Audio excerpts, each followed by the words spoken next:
ભગવાન સ્વામિનારાયણે ભગવાનની ઉપાસના માટે વિશિષ્ટ દ્વૈત સિદ્ધાંતનું પ્રતિપાદન કર્યું. અહમ બ્રહ્માસ્મિ, પરબ્રહ્મ દાસો અહમ, એટલે કે હું બ્રહ્મ છું અને પરબ્રહ્મનો દાસ છું, એમ દાસ ભાવે પ્રભુની ભક્તિ કરતા શીખવાડ્યું. જેથી કદાચ ભગવાન જેવા જ ગુણ, શક્તિ, સામર્થ્ય ભગવાન આપે તો પણ છકી ન જવાય અને નિર્માનીપણે હું પ્રભુનો સેવક છું, ભૂલકું છું, હું કાંઈ નથી, પ્રભુ તું જ છે, એવો દાસભાવ ભક્તમાં જળવાઈ રહે. આવા દાસભાવનું દર્શન સર્વ ગુણાતીત પુરુષોએ પરંપરાગત પોતાના જીવનમાં કરાવ્યું છે. હા, જુઓ ને, યોગીજી મહારાજ પોતે સાકાર બ્રહ્મનું સ્વરૂપ હોવા છતાં ક્યારેય એ દાસભાવ ચૂક્યા જ નથી. એક દિવસ પેટલાદમાં એક કર્મકાંડી બ્રાહ્મણને ત્યાં યોગી બાપા પધરામણીએ પધાર્યા. આ ભાઈએ ષોડશોપચારે સહિત યોગીજી મહારાજનું પૂજન કરવાનો સંકલ્પ કરેલો. તેમને બાપાના ચરણ પંચામૃતથી ધોવાની તૈયારી કરી હતી.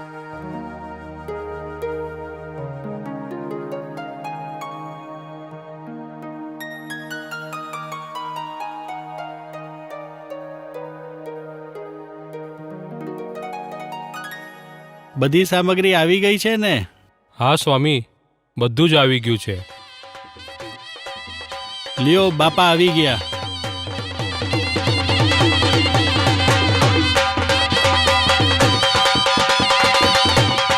આવો આવો બાપા. જય સ્વામિનારાયણ.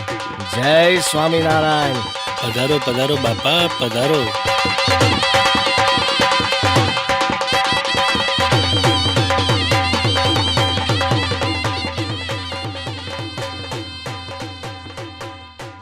ગુરુ આવો, અહીંયા પડખે બેહો. કેમ, આનંદમાં છો ને? હા બાપા, તમારી કૃપા છે. તમારા પર મહારાજની કૃપા અખંડ વર્ષે છે. તમે ખૂબ સુખિયા થાઓ, તમે ખૂબ સુખિયા થાઓ. હા બાપા, આવા આશીર્વાદ આપતા રહેજો. બાપા, આજે એક પ્રાર્થના કરવી છે. બોલો ગુરુ, શું પ્રાર્થના છે? બાપા, આજે આપના ચરણાવીન ધોવા છે. હે? અમારા ચરણ ધોવાના ન હોય, ઈ નો બને ગુરુ, ઈ નો બને. પણ બાપા, અહીં તો અમે બધા આપના અંગત જ હરિભક્તો છીએ. પછી શું વાંધો છે? ચરણ ધોવા દ્યો ને બાપા, ચરણ ધોવા દ્યો ને. હા હા બાપા, આપના ચરણાવીન ધોવા દ્યો ને. ગુરુ, અમે તો સાધુ છીએ, શ્રીજી મહારાજના સેવક છીએ. સાધુના પગ નો ધોવાય, શ્રીજી મહારાજનું ચરણામૃત લેવાય. લાવો ઠાકોરજી.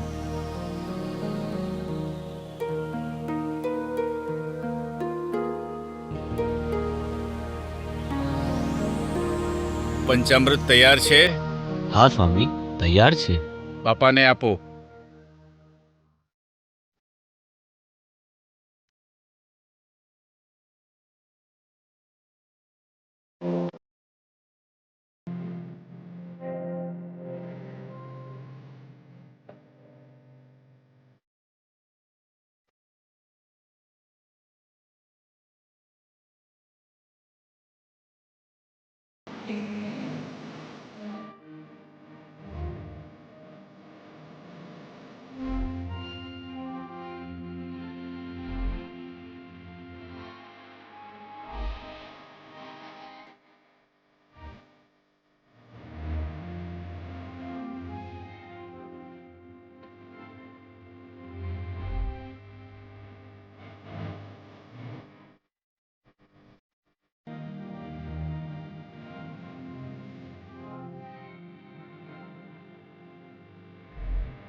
લ્યો આ શ્રીજી મહારાજનું ચરણામૃત. ધન્ય છે બાપા, ધન્ય છે તમારી પ્રભુ ભક્તિને, તમારા દાસ ભાવને. હાલો ગુરુ, હવે રજા લઈએ.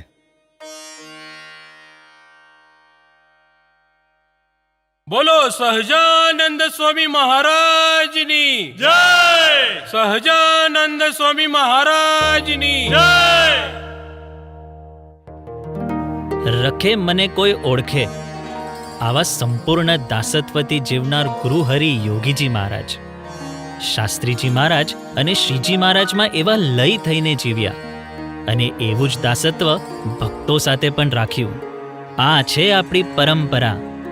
ગુરુહરિ હરિપ્રસાદ સ્વામીશ્રી પરબ્રહ્મ શ્રી પુરુષોત્તમ નારાયણનું સ્વરૂપ હોવા છતાં તેઓએ પ્રભુ ભક્તિ, ગુરુ ભક્તિ અને પરભક્તિનું સમ્યક દર્શન કરાવ્યું. સ્વામીશ્રીના દાસત્વ ભક્તિનું તો વર્ણન થાય એમ જ નથી. મને એક પ્રસંગ યાદ આવે છે. એક વખત ગુરુહરિ સ્વામીજી ડલાસ અમેરિકામાં હેમંતભાઈ પંડ્યાના ઘરે પધાર્યા હતા.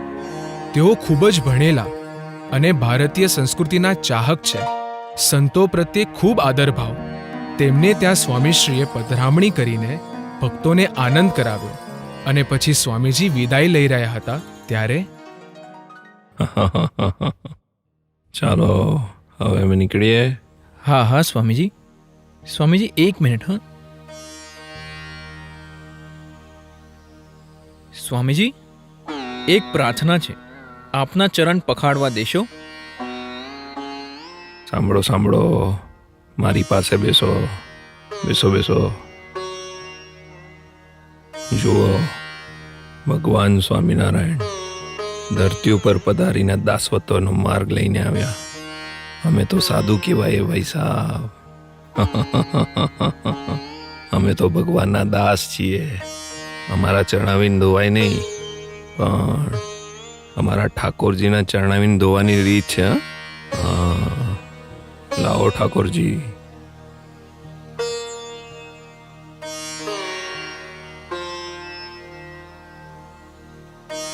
તમે ઠાકોરજીના ચરણાવીનનો અભિષેક કરો, બરોબર?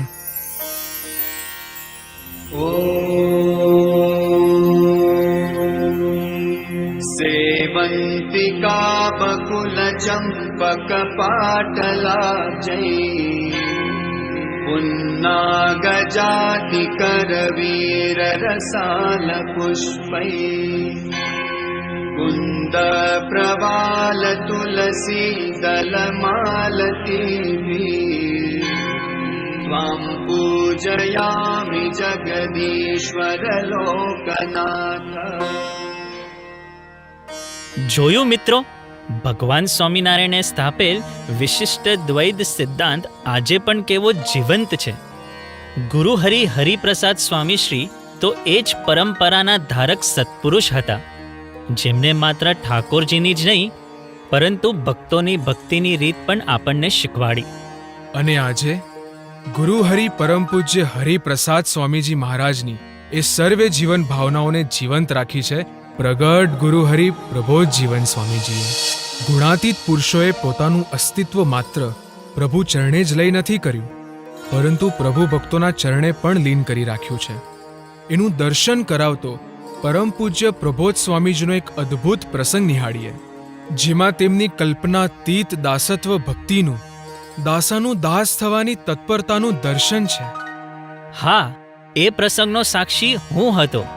3 ફેબ્રુઆરી 2022ના દિવસે પરમ પૂજ્ય પ્રબોધ સ્વામી અંકિતભાઈના ઘરે ભક્તવત્સલમાં હતા. સવારે પધરામણીએ જવા નીકળતા હતા ત્યારે પરેશભાઈ દિવાન, જે અમરીશ કાર્યકર્તા છે, તેઓ પ્રબોધ સ્વામીજીના દર્શન કરવા આવ્યા. અંકિતભાઈ તેમને લઈને પ્રબોધ સ્વામીજી પાસે આવ્યા અને આ અક્ષરધામનું અદ્ભુત દ્રશ્ય ત્યાં ખડું થઈ ગયું. સ્વામીજી, આ પરેશભાઈ દિવાન છે. ઘાટકોપર ઈસ્ટની સભામાં 200 દીકરાઓની ગોવાળી કરે છે અને સરસની ઠાકોરજીની સેવા કરે છે.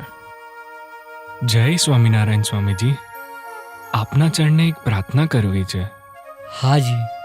સ્વામીજી, આપ જ્યારે પણ ગોરેગાંવ મંદિરનું નિર્માણ કરો અને મંદિરમાં મૂર્તિઓની પ્રાણ પ્રતિષ્ઠા થાય ત્યારે શ્રીજી મહારાજ, ગુણાતીતાનંદ સ્વામી, શાસ્ત્રીજી મહારાજ, યોગીજી મહારાજ અને શ્રી હરિપ્રસાદ સ્વામી શ્રીની મૂર્તિઓ તો આપ પધરાવશો જ, પણ મારી એક અંતરની પ્રાર્થના છે કે ત્યારે અમે આપની મૂર્તિ પણ પધરાવી શકીએ અને અમે એમાં સર્વોપરી નિમિત્ત થઈ શકીએ. એવા આશીર્વાદ આજે આપશો જી. અમારી મૂર્તિ તો તમ જેવા ભક્તોના ચરણોમાં હોય. અરે સ્વામી, સ્વામી, અમારી મૂર્તિ તો તમ જેવા ભક્તોના ચરણોમાં હોય, મંદિરમાં નહીં. સ્વામી, આપનું અક્ષરધામનું દાસત્વ જ એવું છે કે ખરા હરિવારસ તરીકે આપ ખૂબ શોભો છો. મંદિરમાં તો આપની મૂર્તિ બિરાજશે જ, પણ અમારા હૃદયમાં તો સ્વામીશ્રીએ કૃપા કરી આપની મૂર્તિ પોતે જ પધરાવી છે.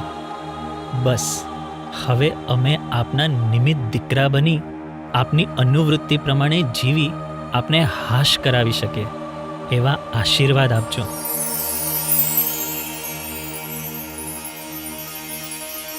આ છે અક્ષરધામનું દર્શન. હરિપ્રસાદ સ્વામીજીના હૈયામાં આ દર્શનથી કેવી હાશ ઉભરાતી હશે.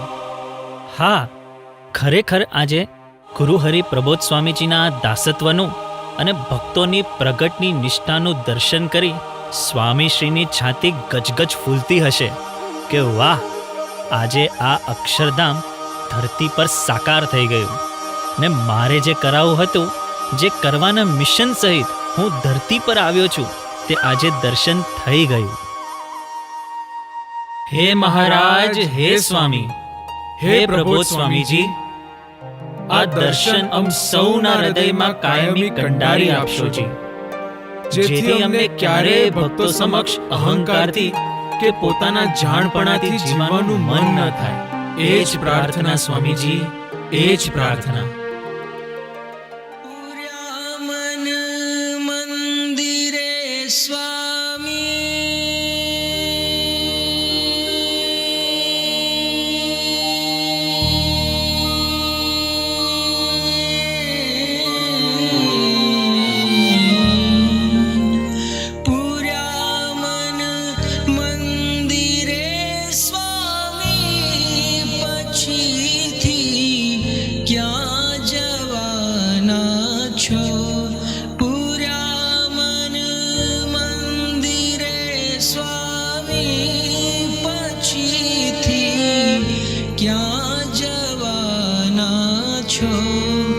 તમારો દાસ રસિક કહે છે